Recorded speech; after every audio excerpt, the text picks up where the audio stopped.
Profesor Iván Alejandro, compañeros, en esta ocasión queremos presentar nuestro grupo de psicología virtual de la Universidad UDI. Nuestro equipo está conformado por Denis Sildana Duarte de la ciudad de Bucaramanga y quienes habla Marta Delfina Gutiérrez Rosas del municipio de Granada en el departamento del Meta. Este trabajo pretende cumplir con el requisito de la fase número 3 de la actividad colaborativa en cuanto a las unidades 1, 2 y 3 de la materia de epistemología. Para este caso, la unidad número 1 nos habla de los antecedentes filosóficos de la psicología. Como introducción que queremos aportar en este trabajo, según R. García del año 2022, diapositivas que fueron facilitadas por la Universidad UDI, los antecedentes filosóficos de la psicología. Puede decirse que la psicología fue considerada como una rama de la filosofía hasta mediados del siglo XIX, ya que tuvo su origen y su objetivo era, a través de la reflexión, dar respuesta a preguntas como la existencia, la razón, la percepción, entre otros aspectos importantes, fundamentales, que eran inquietudes en la mente del ser humano.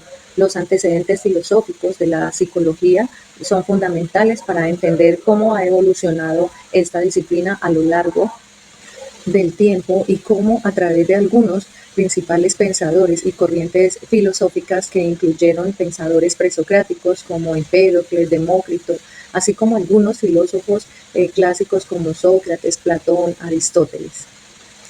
Partiendo de esta introducción, pues queremos adentrarnos en el tema de los antecedentes filosóficos de la psicología.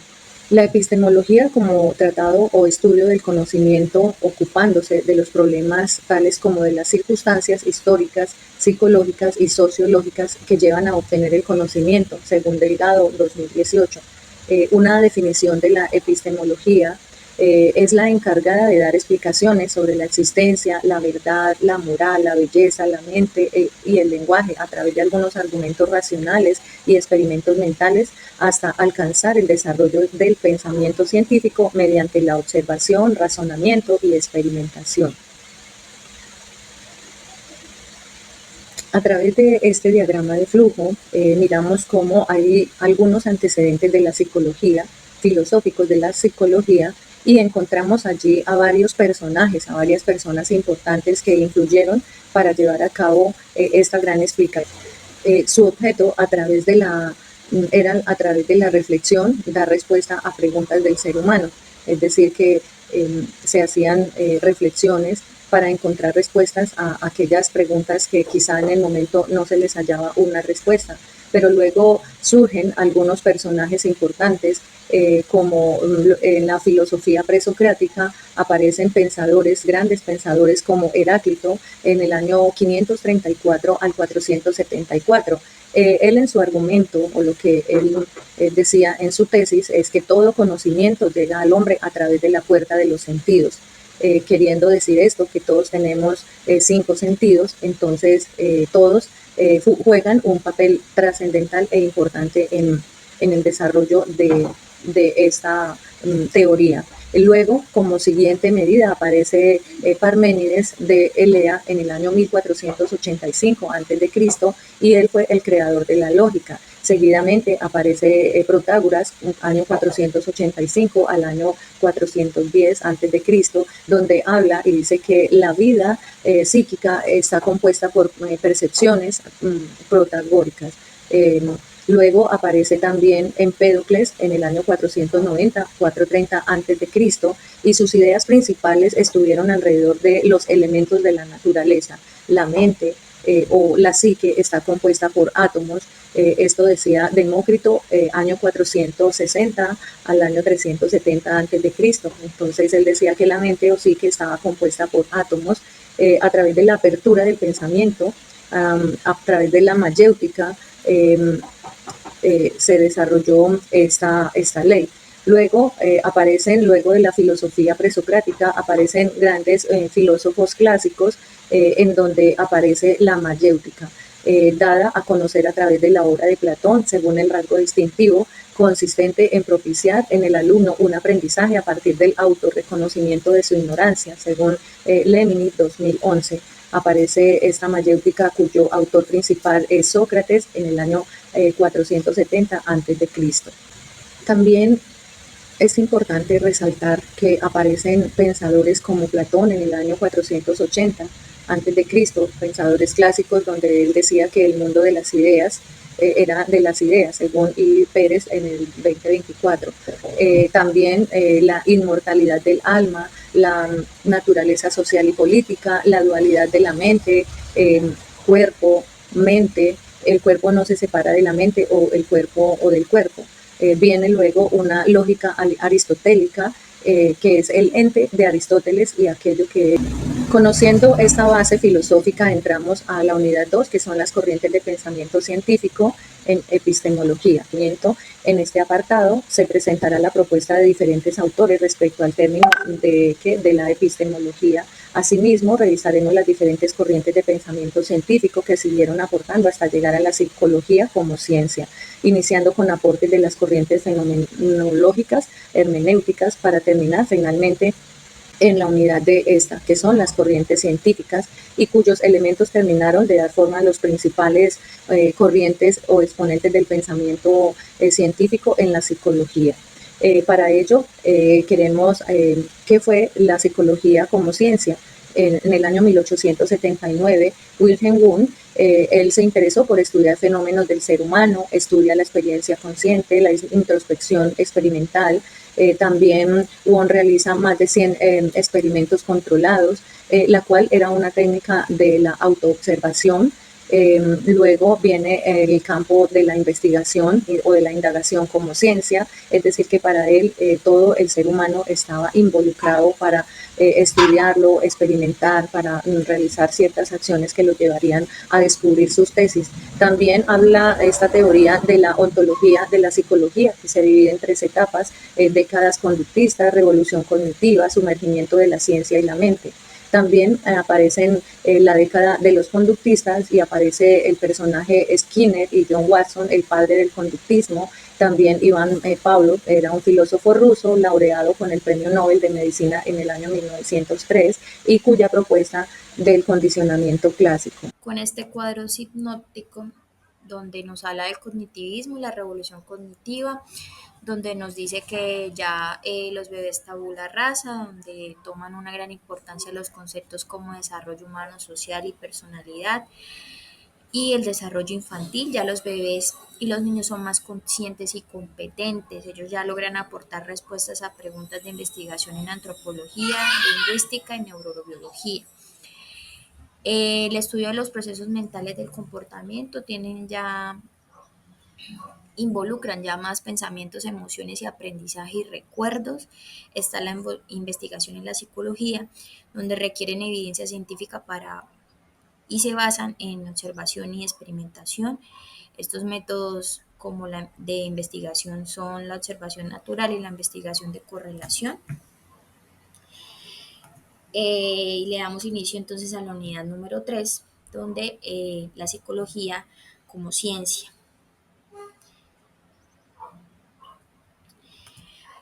Nos dice que a finales del siglo XIX surge la psicología como disciplina científica formal.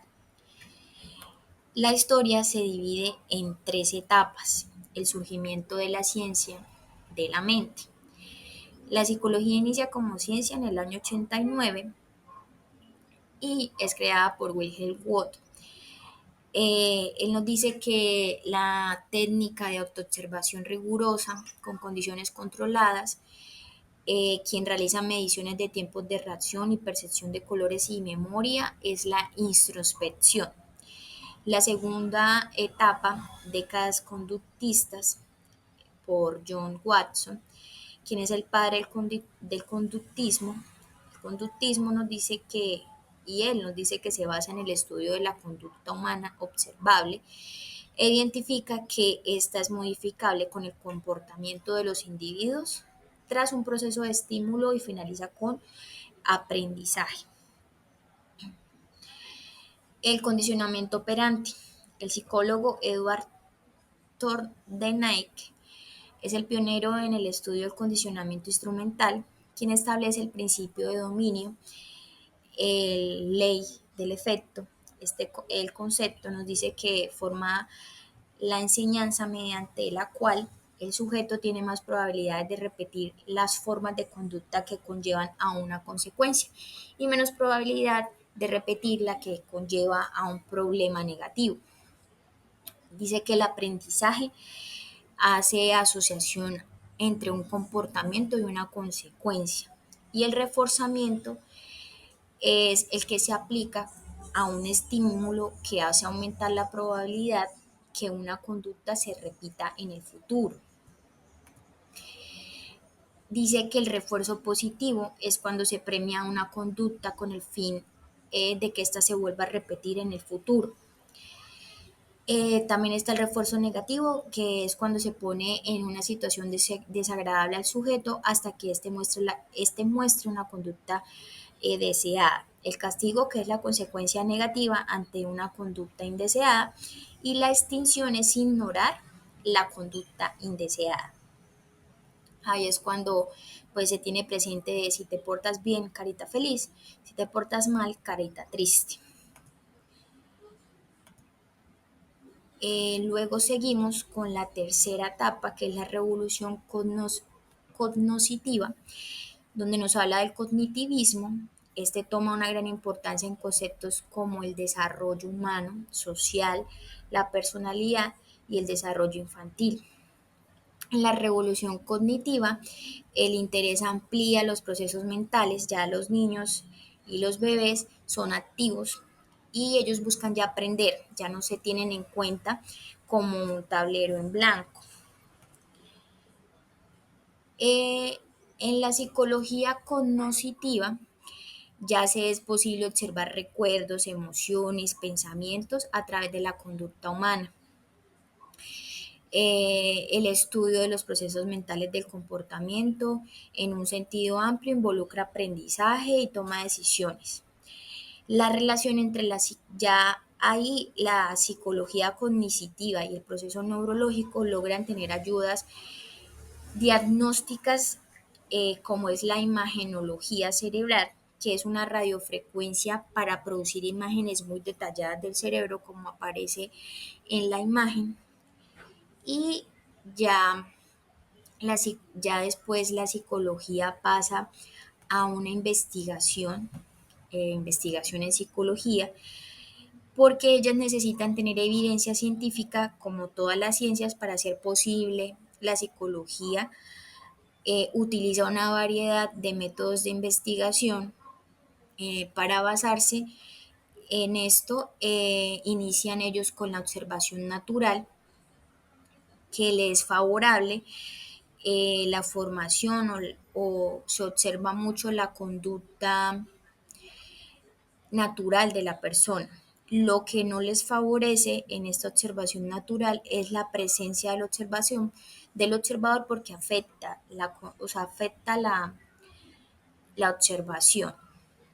Luego seguimos con estudio del caso, que es útil para formular hipótesis y se obtiene información mucho más detallada. Los casos y lo no tan bueno es que los casos necesariamente no son representativos cuando hablamos de costos y tiempo. Luego ellos empiezan a hacer encuestas. Es muy bueno porque recopilan muchos datos de manera práctica y económica, pero no tan bueno porque pues muchas veces las preguntas pueden estar mal elaboradas y a veces la disposición de participación es muy poca. Está también la investigación de correlación, que es muy buena porque permite predecir la conducta, pero no tan buena porque muchas veces solamente se permite hacer conclusiones sobre relaciones casuales. En la investigación experimental, es muy buena porque se tiene el control estricto de las variables. no tan buena porque pues la artificialidad del laboratorio afecta estas conductas en el comportamiento. Entonces puede también fallar esas muestras en laboratorio. Y con esto damos fin a la unidad número 3 de epistemología. Muchas gracias por la atención prestada.